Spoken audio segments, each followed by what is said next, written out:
कवना के दम बद खा दे आखिर ज्यादा बोलबे।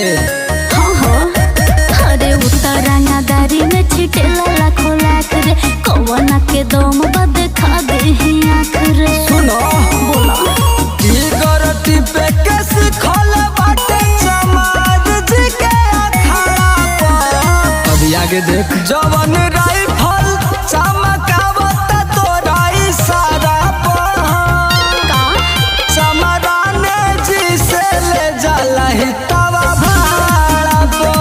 अरे चमराने जी से ले जाला ही तवा भाड़ा पर।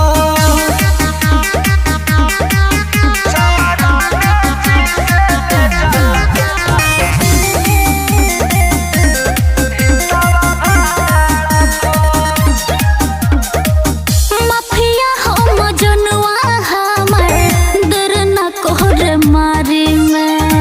अब करा से पूछिए जाके चमर जी के बारे में। अच्छा हाँ हो माफिया हो मजनुआ हमर डर न कोहरे मारी में।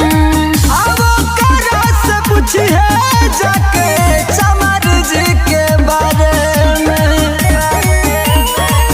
खर्चा चमरान जी उठावे लबो कर छाड़ा पर। जवन राइफल चमकावत तोरा इशारा पर। चमरान जी से ले जाला ही तवा भाड़ा पर। चमरान जी से ले जाला ही तवा भाड़ा पर।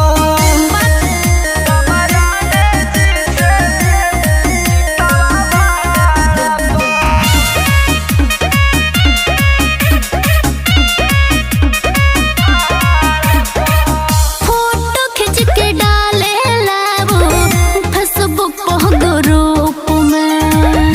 राइफल से छाव अमित को देला धूप में।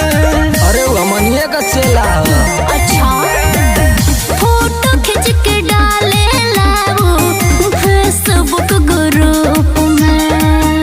राइफल से छाव अमित को देला धूप में। बुझल है उड़ता पगली